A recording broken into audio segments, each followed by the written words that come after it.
Even as of this morning, the state hasn't given us a full package yet to even vote on. What they did was they gave us a proposal that had basically blank spaces in it, saying we'll work this out later.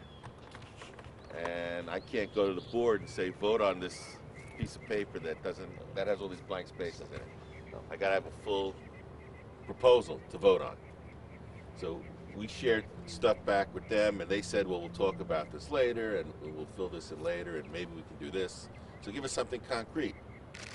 And they kept saying even yesterday, well, we'll give it to you at 4 o'clock. We'll give it to you at 6 o'clock. We'll give it to you at 8 o'clock. 9 o'clock, I finally said, I can't do this anymore.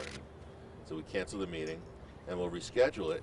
And I've told the state, you give us a package, and we'll go back and forth a little more, and then I'll reschedule the meeting. But you got to give me something. And so it's 9 o'clock this morning, I still don't have anything. What upsets me is what I read in the paper this morning. I don't know if you saw the TU. In it, they're saying layoffs will proceed unless we have an agreement.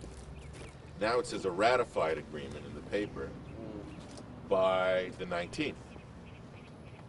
Even if they gave me something to vote on today, I don't think we could print it up, whatever it is, mail it out with ballots, and get it mailed back between now and the 19th.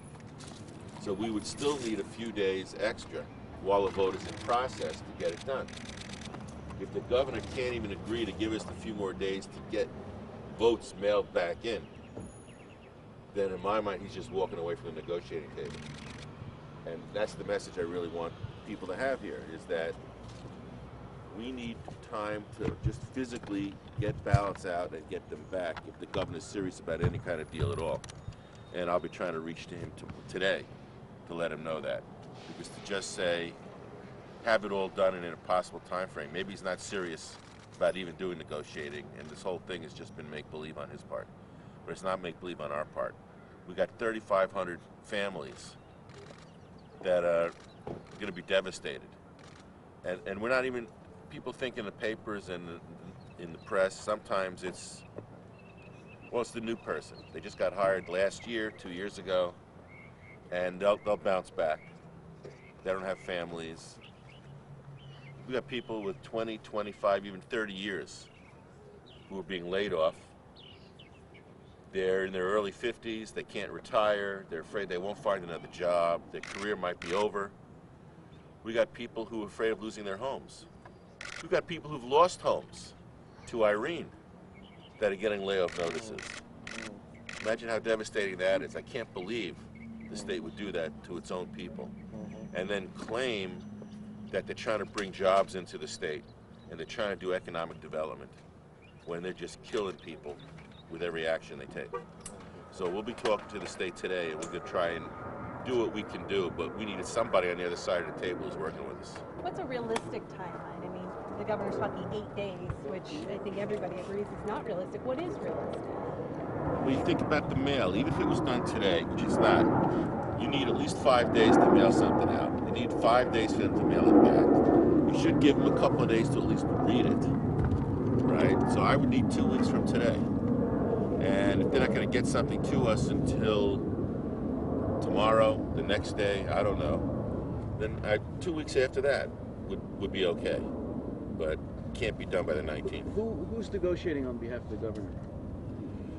The Well, most recent round. He's not even using his own negotiators. At this point, he's just using consultants. Glazer? They brought in. No. Yeah, well, Glazer works for the state. He's using Bress and Snyder stuff? Yes. And Well, I they're haven't still the seen ones who- Snyder in a couple of weeks.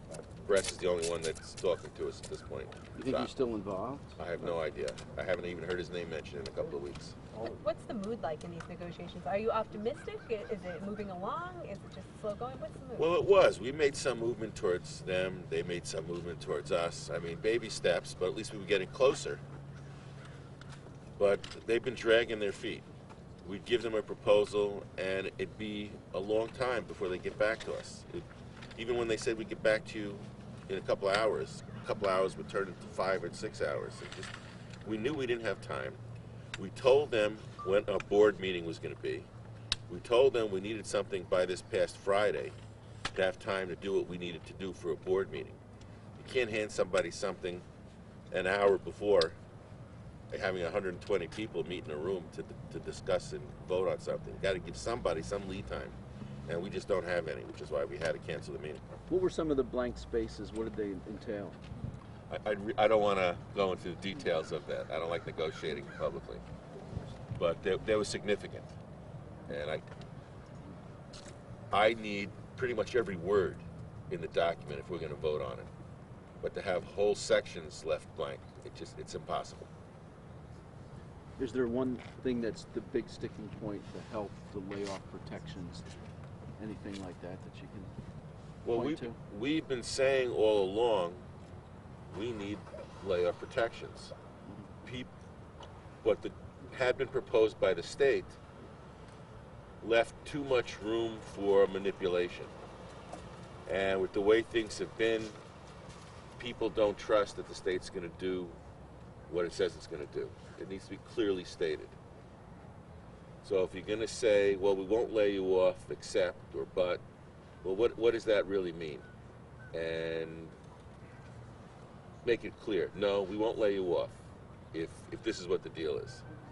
And we're just trying to do that. The governor had said in a press statement that I listened to a week or two ago that he said PEF is looking for 5 years without any layoffs. And he joked that he doesn't even have 5 years without a layoff because he could be laid off at the end of his term. We're not looking for 5 years without any layoffs.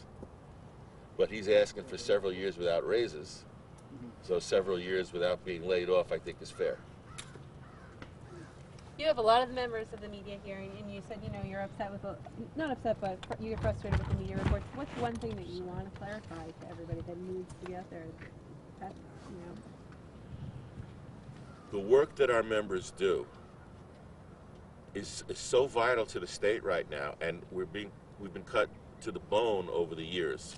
And we have people working massive amounts of overtime, people in our state facilities, psychiatric hospitals, or people that work in the area of data assimilation, just round the clock when computers go down. And you hear all the time about the infrastructure of the state, roads and bridges starting to crumble and they need to be inspected.